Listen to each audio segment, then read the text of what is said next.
like everyone is ahead of you and you're running out of time, good, because that feeling is the dumbest possible way to make a decision. And in the next few minutes, I'm gonna be replacing that with something that actually works. I'm gonna give you the exact 5 logical steps that I would use to catch up in life if I were starting over from zero. And no, this is not gonna be the hustle harder or vision boards bullshit. I've done this catch-up math more times than I can even count, for myself personally, and for hundreds of operators that I coach.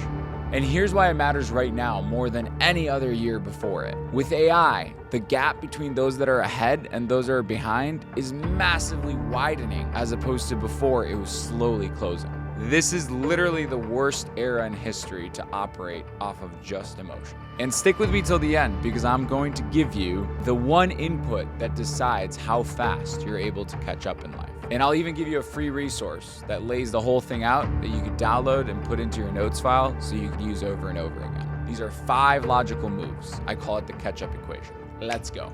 The first logical move is to stop measuring against other people and to start measuring against the gap. I'm behind is just an emotion. And 9 times out of 10, it's bullshit. It's your ego that is just telling you a false truth. And when you look at the I'm behind statement, it compares you to another person. If you want to be logical, you need to not compare yourself against another person, because that's not controllable. You can't control the speed at which that other person's moving.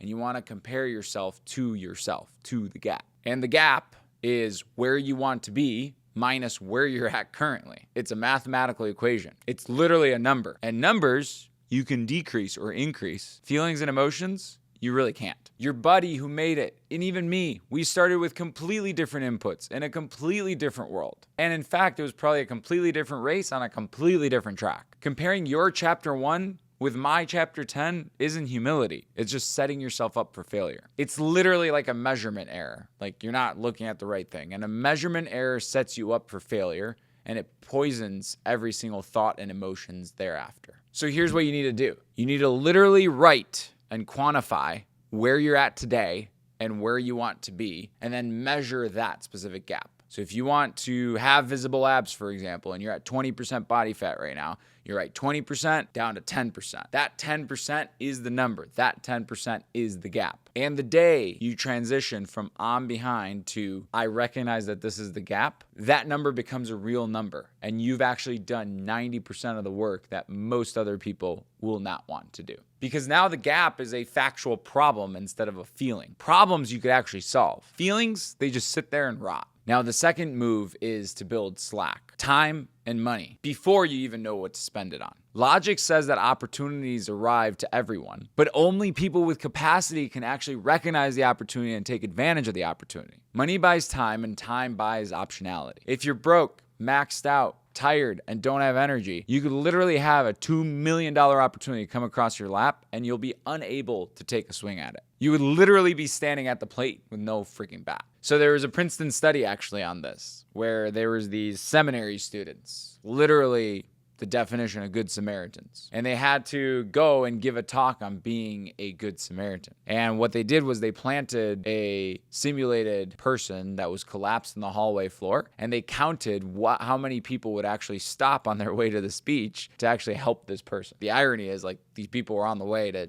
give a talk about being good Samaritans. And believe it or not all of them ended up stopping and helping out this fake collapsed person. Want to guess what actually predicted whether they would stop or not? It wasn't their moral rating or how they rated themselves morally. It was actually how rushed they were. The ones that were running late were 6 times less likely to stop for help than those that weren't. 6 times. And that's because they had slack. They had time. The simulated dead corpse is the opportunity in your life. That's you walking past opportunities on a daily basis because your time and money are maxed out. You can't see the deal. You can't see the opportunity because you're literally drowning in the day-to-day. So get tactical and start increasing that slack. And the ways that you can increase that slack is to become more efficient with your time and be more efficient with your money. Cut the food spend. Cut the unnecessary bullshit that you're spending your money on, clothing and stuff like that. What you own is probably enough for the next 2 years. And housing, go as cheap as possible. I know you're tempted to get the $2,000 a month apartment with all the amenities and such, but you could also find a room for rent for $800 to $900. That's $1,200 worth of slack that you would create within your life on a monthly basis. When I was first building, I was able to take a swing at all these opportunities because I kept my costs extra low. I only needed less than $1,000 to $1,200 a month to actually live and keep the lights on. I didn't need the nice apartment. I needed the runway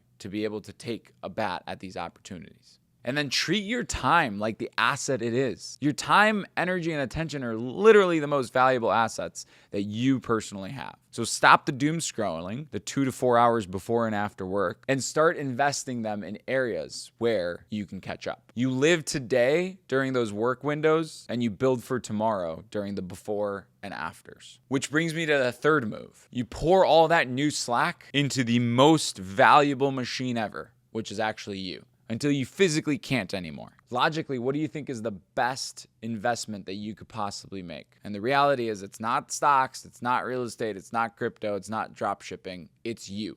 Increasing your capacity to earn increases the value of you as an asset.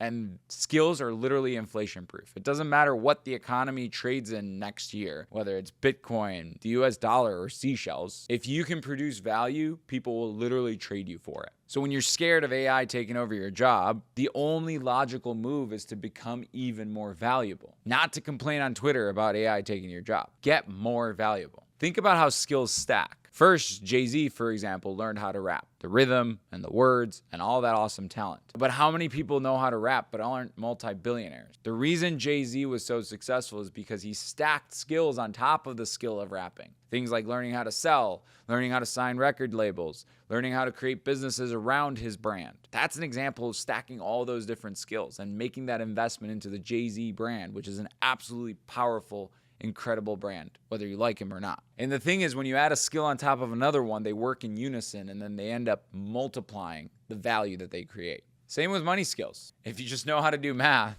that doesn't necessarily mean you're going to be able to create wealth. But you add math with bookkeeping, with deal creation, with tax strategy, and value creation, now you can fucking build an empire. And here's the logical kicker. Even the bad bets still build skills because you learn what not to do. So even if you waste money on a bad investment, on something that goes completely berserk, you're actually learning what not to do, which is equally as valuable. The reason people like Elon and other entrepreneurs are so freaking successful is because they have the experience of the things that they know that they're not going to do again. It's kind of like when we're toddlers and we learn to not touch the hot stove because it's going to burn us, right? That lesson specifically, even though it hurt in the moment and it wasn't the desired outcome, it taught us something and it stayed with us for the rest of our lives. Now, real quick, before I get into point number 4, in the description below, I put this entire catch-up formula roadmap on a one-pager. Click the link below and download it and let me know what you think. Which brings me to the 4th move. Build leverage now before you have anything to sell. Most people think that the order is build the thing, then get the attention, then get the leverage. Logic actually flips that. Attention and tools are the leverage that you stockpile before the product even exists. It's potential energy that just sits there for the right opportunity in the right moment. If you were the most well-known person on the planet, anything you'd get involved in would absolutely take off in sales. Now, you don't need to be necessarily the most well-known, but you do need to build that layer now. And there's 2 ways to do that. One is to build an audience with nothing but proof and hard work. And even if you don't have the results yet, just go ahead and document your journey and all of the learnings that you're doing so people are following you on that specific journey. One of the reasons I was so successful with Albi, which is my B2B software company that powers the restoration industry, is because while I was building my restoration company from the ground up, I documented the journey and talked to a lot of other restorers within online communities. So I started a following without even having anything to sell that following. I was just there saying, hey, here's what I'm doing, and commenting and posting and giving more than I took. And then eventually the idea of Albi came about and I was able to actually monetize and go from $0 to $10 million of ARR by just selling the product to my existing audience. Now, the second way to do it didn't exist years ago. In an AI era, you can now build what I call digital gremlins. Whether you go into Claude Code or Manus or whatever you want to use, You could start tinkering around and building skills around things that you know best, whether it's content writing, scripting, financial analysis, whatever it might be. And you build these skills, so now the AI could start mimicking you, and then you could use those skills over and over again. And what used to take you 5 hours can now take you 1 hour and can eventually take you 30 minutes. And eventually, you might package those things up and you could sell them as an AI product once you build the audience above. And all of this leverage is sitting there for anybody logical enough to actually go and grab it. Most people who are still stuck in the emotional are debating whether AI is real or not and whether it's going to take their jobs or not. Meanwhile, the logical people that are building with leverage are literally running laps around them. Logically, leverage is the difference between trading hours linearly to building a machine that actually earns you while you sleep. Emotion says work harder, while logic says build the layer that makes your hard work multiply. So start the audience, build the digital gremlins, use the AI tools, and stockpile this leverage before you even have anything to sell. It will pay you dividends. The fifth move is change the people and the place. Your environment is an input, and inputs are controllable. And logically speaking, you're downstream from your inputs. The single biggest input you control is who's around you and where you are. One person stays in and watches Netflix, while another person goes to the gym, to the coffee shop, the room where the people are already doing the thing. The second person's luck surface area expands on a daily basis. And that's not woo-woo, that's exposure math. That person is literally surrounding themselves with other movers and shakers. So the likelihood of an opportunity coming into their plate is significantly higher. And it's not just who, it's where. There's all kinds of different hubs like finance, New York, film, Hollywood, politics, the capital, DC, tech, San Francisco, restoration, maybe Chicago. If you want into a game, the fastest way possible to get into that game is to relocate yourself and be in proximity with other people who are doing that. It literally collapses your timeline. The people permanently behind are always trying to catch up while sitting in a room with people that are not running the race. So move towards the opportunity. Change the 5 people that you spend the most time with and change your inputs. And that is literally the single highest leverage, most logical and most uncomfortable rule on this list, which is also exactly why most people skip it. They stay around the people that don't cheer them on, that don't have anything to do with their dreams, desires, and outcomes. And then they call themselves unlucky and ask themselves why they fell behind. So there you go. That's the equation. You're not behind. You're just doing the math wrong. Build the slack, bet on yourself, stockpile leverage, and change your room. And here's the one input I promised you at the beginning of the video that decides how fast you catch up. It's not how smart you are. It's how fast you change your behavior. I'm a firm believer that people who default to action are able to get light years ahead of people that don't. The logic is worthless unless you act on it today. Not next week, not next month, today. Don't be the person who watches this, feels extra motivated, rah-rah, comments below, and then does absolutely nothing with this video. That's just emotion wearing a smarter outfit. Pick the move where you had the, oh shit, that's me moment, and then go double down on that before you even close this app and exit out of this video. And if you want a free roadmap, it's in the link below. Go grab it. It's yours, and go run your own math. I'll see you next week.